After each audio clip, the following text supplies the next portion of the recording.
Wow, wow, wow.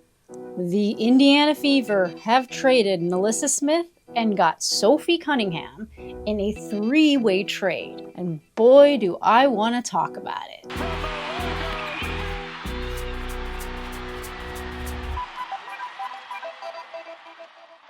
So a lot went into this trade, including Satou SABALLY, including Ty Harris, Sophie Cunningham, Indiana's number 8 draft pick, and a few other variables. But let me just read them to you. So I don't get it wrong, because there's a lot to memorize here. Phoenix is getting Satou SABALLY, Kalani Brown, and Uzun from Dallas. And I'm sure Dallas was pretty stoked on getting rid of Kalani Brown. No shade. Dallas gets Ty Harris. Pretty good deal. The rights to Kiki Herbert-Harrigan, Nalyssa Smith, and the number 8 pick from Indiana. Oof. But Indiana gets Sophie Cunningham and the number 19 pick. This is quite confusing. And I want to say this as respectfully as I possibly can, but I think that Indiana had to kind of pay a little to get rid of Nalyssa Smith. As sad as that sounds, and boy, did they pay a hefty price. Now, Sophie Cunningham is a good player.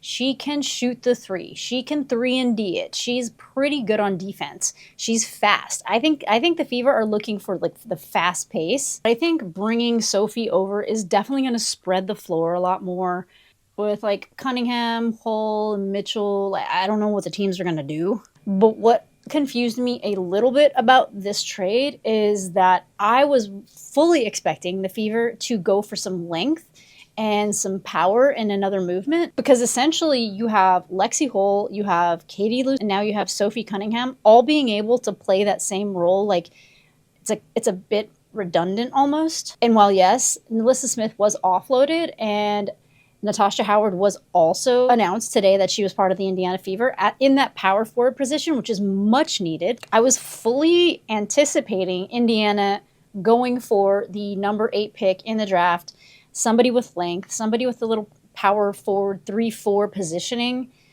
And at number 19, that isn't necessarily the lowest you can go, but it isn't anybody that is going to be ready to necessarily come off the bench anytime soon. That being said, this isn't done, folks.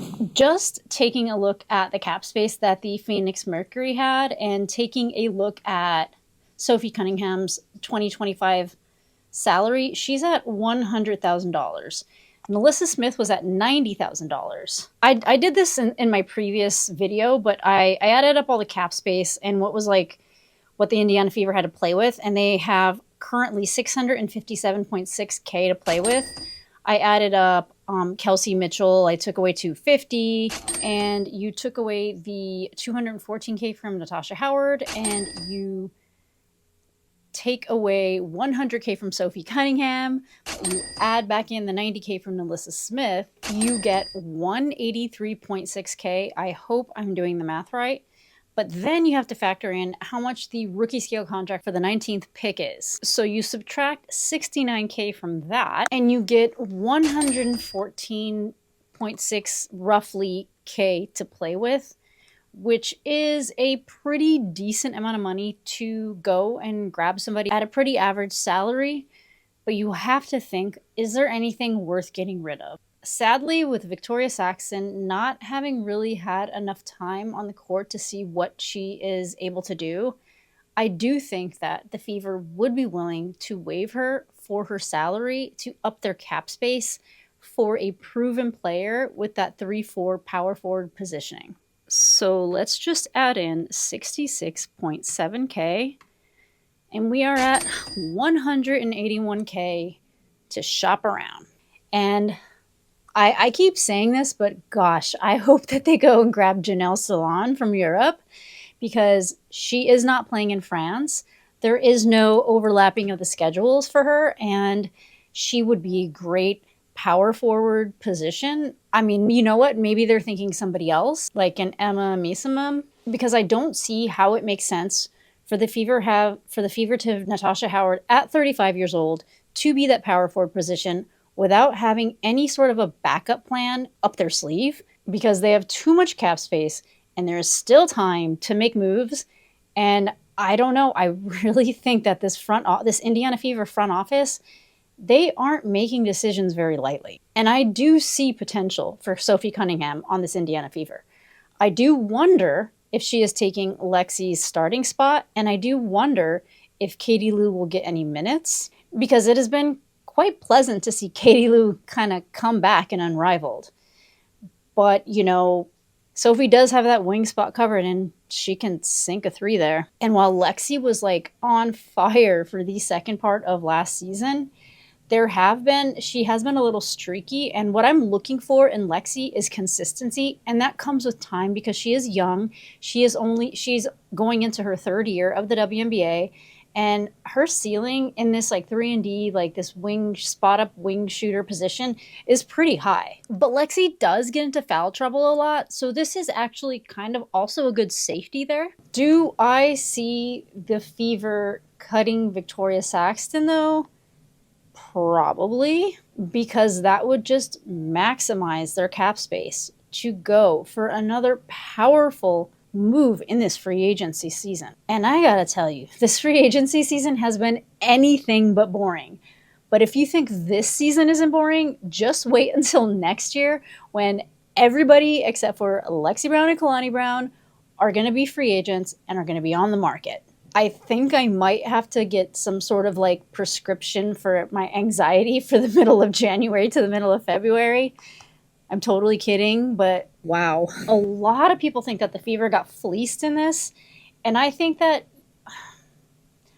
just think that the Fever did take a bit of a hit in offloading Nalyssa Smith. But I really, honestly, truly have this undying faith in that front office this season, and I know they have to have something up their sleeve because the Fever does need an answer for whenever Natasha Howard needs to get some rest, and she probably will need to get some rest, especially at being 35 years old. And I don't think that Dantas is the person to be able to come off the bench for Natasha Howard. I think she could do it for Leah Boston, but I don't think that Dantas' defense is good enough to be running up and down the court and defending like a Natasha Howard or like a Satou SABALLY would be able to, or like a Janelle Salon would be able to. So I do want to make separate videos on how this affects Dallas, how this affects Phoenix, but I had watched all of the Unrivaled games and then came in to do a video about this instead of recapping the Unrivaled games, which I may or may not do tomorrow, but I just want you guys to know, oh my God, the Lunar Owls and the Laces game, that was a game. And the Rose versus the Phantom, that was a game too. Sabrina scored 7 threes. I think that makes up for her 2-day absence.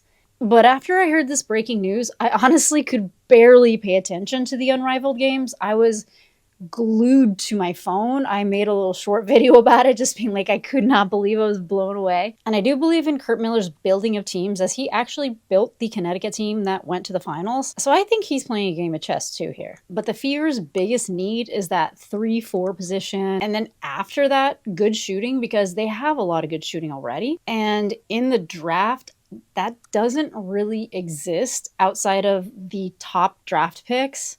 So I got to go back to the drawing board to go way down in the draft to like think about who they might be choosing. But my guess is I think it's overseas. And, you know, I could be totally wrong on this, but that's what I'm hoping. That's what I'm wishing, because that is really what the Fever need.